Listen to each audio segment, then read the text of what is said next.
Could a row over the South China Sea erupt into the next global conflict? It's one of the most hotly contested and lucrative regions in the world. And in July, a landmark ruling by an international tribunal in The Hague came down overwhelmingly in favor of claims by the Philippines and against the Chinese. But Beijing says it won't abide by the court's decision and refuses to scale back its economic and military presence in the area. Meanwhile, the United States has thrown its political and military weight behind China's neighbours. So are we on a road to war? And if so, which side is to blame? Joining me to discuss this from Beijing is Charles Liu, a senior fellow at the Peking University Centre on China and Global Affairs and the founder of Hao Capital. And in the studio, Bonnie Glaser, a senior advisor for Asia and director of the China Power Project at the Centre for Strategic and International Studies in Washington, D.C. Thank you both for joining me in the arena. Charles, China lost the case at the International Tribunal, and yet the Chinese government refuses to accept that decision. For years, China has criticized the US for violating international law in places like Iraq and Libya, and yet it's now China that seems to be very brazenly defying international law over the South China Sea. I think you are doing exactly what much of Western press has done in describing it as international law and describing it as international tribunal. It's an arbitration tribunal. Normally, arbitration takes two parties. When one party goes in and projects its case, it's not an arbitration. It is a one-sided decision. Let me bring in Bonnie Glaser. Charles says it's not international law, therefore international law is not being defied.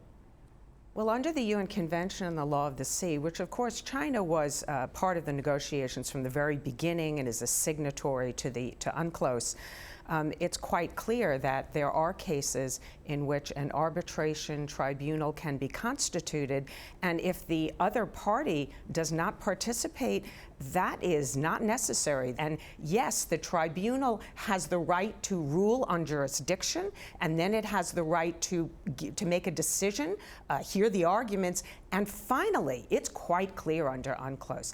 This is legally binding on both parties, and in this case on China and the Philippines. There are limitations on what the tribunal can address, and the question is whether or not the tribunal has the right to address the issues which were being addressed. But it did clearly come out against the Chinese position. And isn't that a reflection of the wider politics of the region, which is that China is pretty isolated out there on this issue of the South China Sea? The Vietnam, the Philippines, Malaysia, Brunei, they're all upset with you. I don't think so. Oh, not at all. I don't think so. In fact, after the APEC meeting, it was the US, Japan, and Australia which has started ranting and raving about South China Sea. None of the ASEAN countries said a word.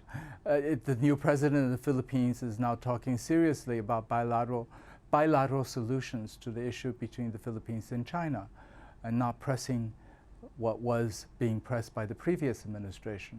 We have a situation where the region, and really every country in the region, even non-claimants, and countries outside of the region, Japan, Australia, India, the United States, are quite concerned about whether we're going to have a rules-based order that includes the South China Sea. So if international law does not provide the basis for behavior, then we will have chaos and Bonnie, anarchy. If the Philippines says that, fine. How does the United States have any credibility to say that, given the United States hasn't ratified the UN Convention on the Law of the Sea? Absolutely, absolutely, absolutely. Not only that, the United States... Okay, well, Bonnie's saying it should ratify, but you would accept they haven't ratified it right now, so it leaves them with a little bit of a credibility problem when they're trying to... The United States it is vulnerable to being charged with being hypocritical, but having said that, it abides by UNCLOS's customary law. Do you worry about confrontation down the line, military confrontation? I believe that the United States and I don't worry about that at all. To have a military Charles, you say you don't worry about that. A new Pew poll shows 6 in 10 Chinese worry about territorial arguments turning into war. No, I don't worry about that in South China Sea. I think the situation in East China Sea is somewhat more complicated, the relationship with Japan. But in terms of South China Sea, the attempt has been on a bilateral basis with the Philippines, with Malaysia, and also now with Vietnam. The whole reason the Philippines went to the tribunal was because they couldn't get any bilateral deal done, and China won't negotiate with ASEAN as a whole. So, haven't you brought this on yourselves? Hasn't the Chinese government brought this on China? Why should China negotiate with ASEAN as a whole? Why should it? Because if you negotiate with those countries individually, China negotiating with Brunei is not really a fair fight, Charles, some might say. No, I don't think China has been in the habit of pushing countries around like some others. And the Chinese would not like to see the global policemen come into their waters and try to do what they have done. These are not leading Chinese to results waters. These are as we've seen in the international Middle waters. East. They're There's not. an enormous We're talking amount of about trade. South China Sea. Over $5 trillion of trade goes through these waters. The Japanese Absolutely. are dependent on them for it's energy. wonderful. There's never been any problem with the passage of international waters in South China Sea until yes, militarization began. Freedom of navigation. Bonnie, let me put this point to you. challenged. You talk about them being international waters. When the Chinese foreign minister says, as he did to Al Jazeera in an interview earlier this year, that it's the United States, not China, that is militarizing that part of the world, what's your response to that? Well, first I would say that the United States has been militarily present in Pacific waters for hundreds of years, so this is not new. The United States sails all over the world. Hundreds of years? It's a global navy. So the goal of the United States is simply to preserve peace and stability. Come on, instead of one nuclear carrier group, now there are two. And the additional bombers and stealth fighters and the latest were being put in. And why two nuclear carriers to have exercises there? And the new Air Force jet fighters being sent there. In the South China Sea. Every country has the right to sail in those waters. U.S. doesn't object to China being there. Sure. Why does China object to the United States being there? No, but who's doing the militarization? Who's increasing the military presence 10,000 miles away from their home territory?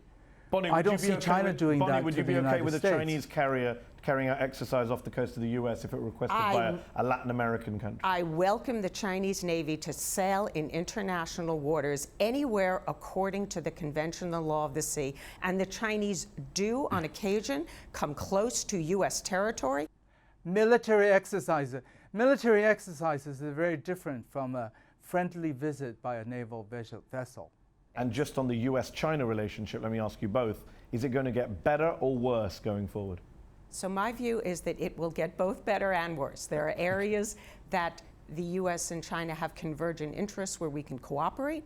There are areas where we have friction, where we have to manage them, and there will be difficult issues going forward, and South China Sea is one of those. Charles, better or worse going forward, US-China relations?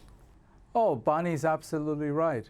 In some areas it'll get better, some areas it'll get worse. But I don't think it would lead to anything military, because anything militarily would actually destroy both countries. We'll have to leave it there. Thank you both for joining me in the arena. That's our show. UpFront will be back next week.